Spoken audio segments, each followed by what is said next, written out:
Alright then, ladies and gentlemen, welcome to the Shadow Side playing Galactic Brikwars episode 3. Now, to recap the last two episodes, or 76 turns, we've had more than a few galactic events take place. We've made an unsteady first contact with the Tratorians, who are busy being dickheads. We've colonised 6 worlds, and we've made a few fair steps forward.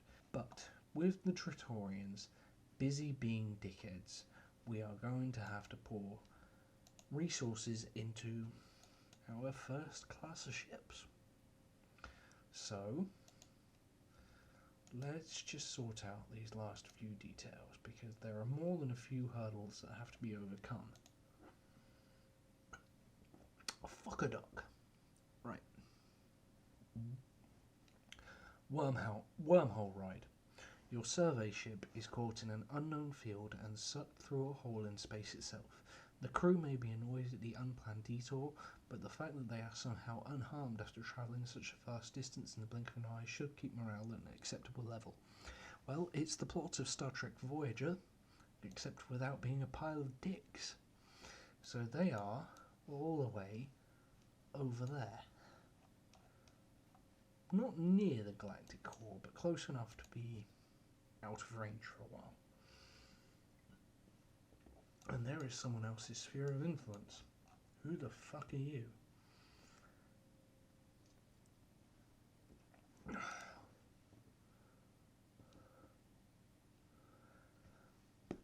I don't even know who you are yet. You Shadow? Must be. Or are you the police state of Venice? I'm not sure. Despite our prodigious strength compared to the Scythian Empire, we find you have knowledge that we still lack. Give us information about... No, I'm not giving you shield specialization. Heck off. Who are you? The Shadow. And they are hostile. Right. Let's exchange some technology. Advanced recirculation and enhanced training, along with influential voice and orbital manufacturing, which is a tech I was going to move into anyway. Now, I will give you what you want in a trade, but I'm not just going to hand it over. Right. Handing over all of my technologies, and the Tratorians are furious and telling me I'm going to get crushed. Well, go fuck yourself. Basically. How many worlds do you have anyway? 6. You're on the same standing I am, and you're telling me I'm going to get crushed. You're a dickhead. But there we go. So my ships now should be able to travel a little further out in range. There we go. And the Moax, and the Polonians. Right, now we're getting somewhere. So let's have a talk to Piphenix. So,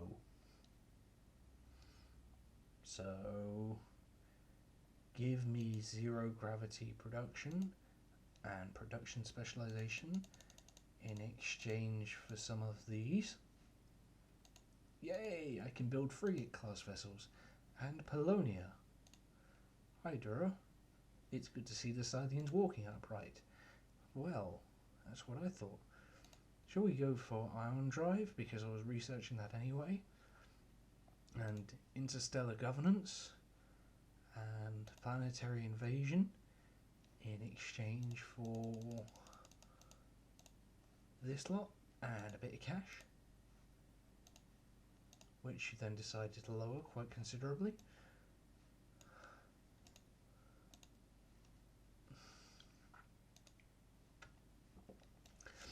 And with that sudden jump in traded technology, we're going to go to the ship designer. And here's when fun gets stuff, or stuff gets fun. Because you can design your own ships. Now this is what I've been working... Take a day off. Because you can design your own vessels. Now these are all the vessels of the existing races, along with one of mine that I do. It's frigate. Look at it. It's rather funky. But I want medium starter, because that allows you to make your own ship hulls. And starting from this beginning, I am going to create a frigate.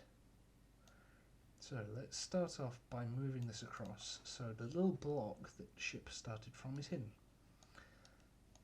And there we go, this will be the basis of my frigate class ship. And what I'm going to create using this rough set of parts will be the Scythian, or equivalent to a Regent class frigate, which is one of the ships that I created in LDD for Brikwars. So here we go.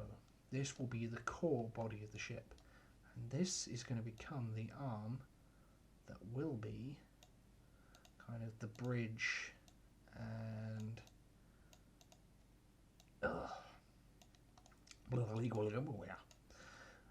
bridge and living quarters and pretty much everywhere else on board. This stuff's finally starting to get to my head, so let's change the scaling somewhat. That's the one I was looking for. So offset.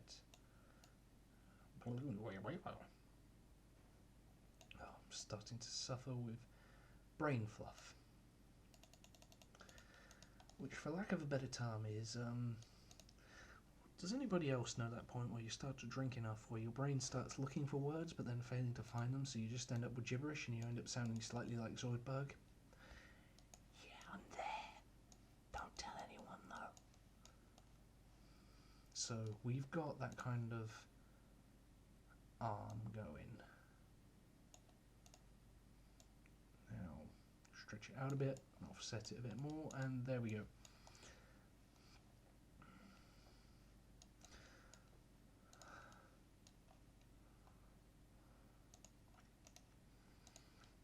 So now I'm going to move this out a bit more, scale it down so it fits with the existing components. Then I'm going to fuck up and click somewhere else by mistake. Move it back, move it down. Oh, needs a little bit more, just a little bit.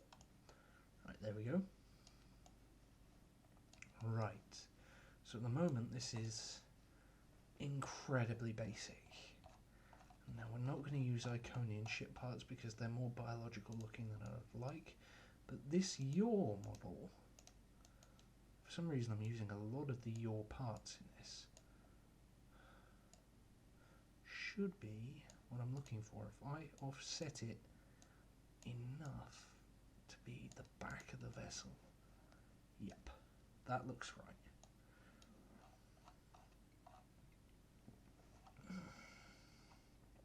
So the next part of it is full plates.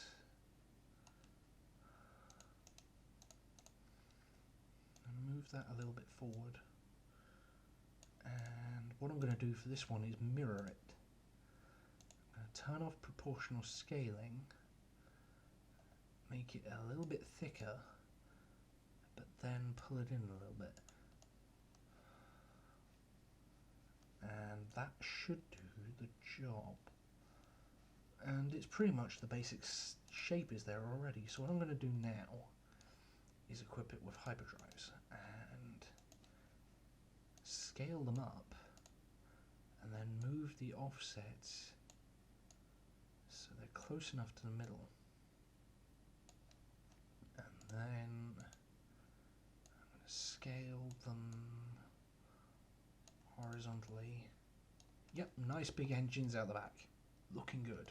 It's got a fat ass.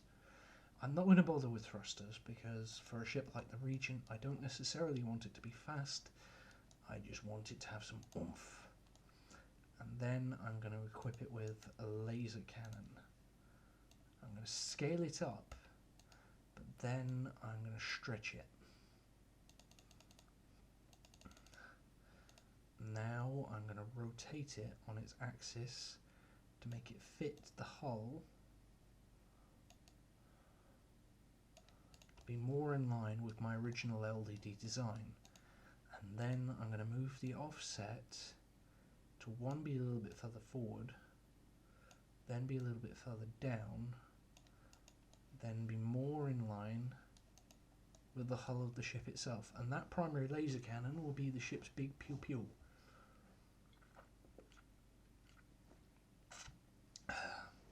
But I want a couple more of these. So what I'm actually going to do is put one on top, and oh crap, it doesn't have a lower point. So what I'm going to see if I can do,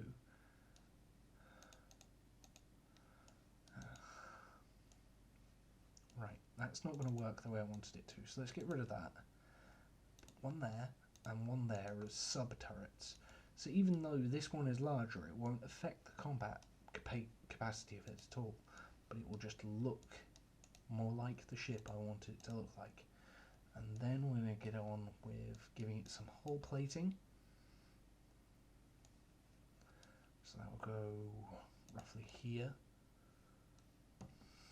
and deflectors, which I'm going to put one there, and chaff, which will go about there, but I'm going to move it a little bit inside the hull so it's not as visible. And now we have life support, which is always important, which I'm actually going to put out on this little, oh no, I'm not going to put it there, I'm going to put it there. And without any points left to put any more things on it, I'm going to call that a day. So what we have here is the Regent Mark 1. Medium-sized beam warfare ship. You need a lot of things burned very quickly. This is your ship. And if I go to user, ignore the other things, there we go, the Regent Mark 1.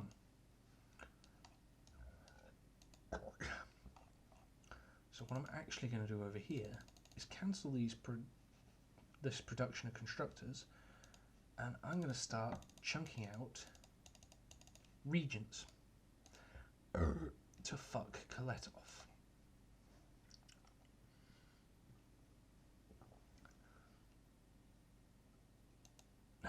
Right. Durer is letting me know I could be easily invaded, although he's not actually threatening me, so that's an upside. Oh, 2 more worlds up over there. Right, I'm going to speed this up, because the Anshar kind system 4, 5, 6 can start producing regents as well. Though they're all 24 turns away, so I've just got to hope for the next 24 turns no one decides to declare war on me. Idle colony, Scythia. Right, Hyperion Shrinker on there with a planetary defense system and a military academy. Now the Hyperion Shrinker will raise my capacity by 25% on all of my ships, so more modules, more guns, more stuff. The military academy will raise resistance but also feed the bonus to the Hyperion Shrinker, and the planetary defense system will do the same. Actually no, cancel the Illyrium defense system, cancel the military academy. Better plan, Illyrium defense shield, which gives +3 to military, which gives that 15% right off the bat, and then the planetary defense. So there we go. So now I've just got to get those finished in the next 35 turns. But I can afford to buy that outright. So let's rush it.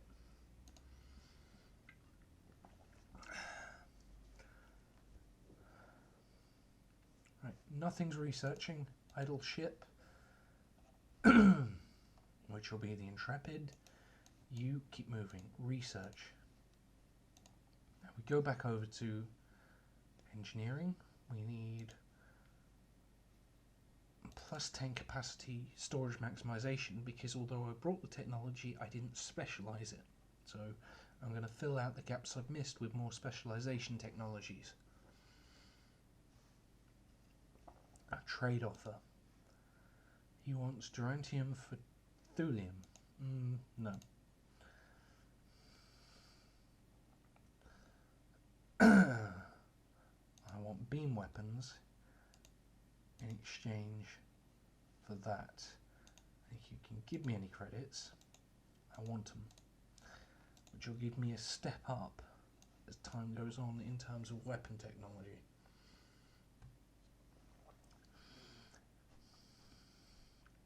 Now I'm going to set the Intrepid to keep exploring over here, which will reveal more space over there. Now that's Polonian space, and that's the Moax.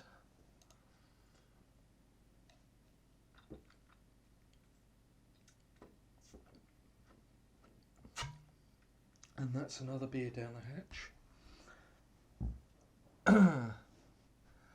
Okay, they're really getting pissed off now. Colette, you seriously need to calm your tits. There is so much blasphemy on your world. It may soon be time to bring a proper moral order to your worlds. It would be a fatal mistake, because I will fuck your shit. Pardon me. Now then. Pardon me.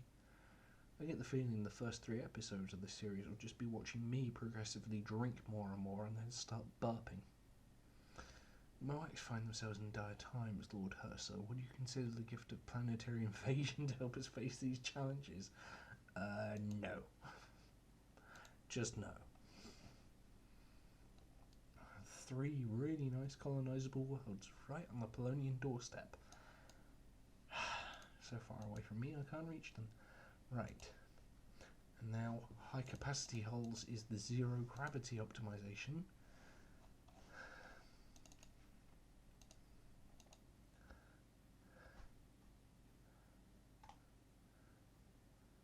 So, who are you? We can't wait to share knowledge with you. Yes, because I can sell it to you for money. That's the police state of Venice. Right, there we go. They have point defense. Passionate communicator. But nothing else. So let's sell you a large chunk of tech.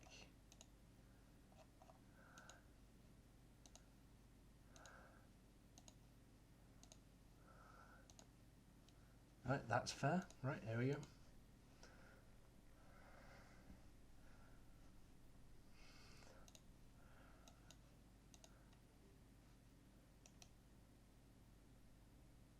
And now I've gotten a fair chunk more tech. Made a few neighbours. And made some cash out of it as well. So Scythia could use some bumping up. And now Trattoria declares war on me. Now, which reply am I going to give? Your planets will look better flying our banners anyway? Well, that's disappointing. There is nothing to be gained of war. The first one. And then Polonia gives me 75 credits. Oh well, there we go. Trattoria's just declared war on me. Colette, it sucks to be you. And that's it for this episode, so thank you very much for watching. Ta-ta for now.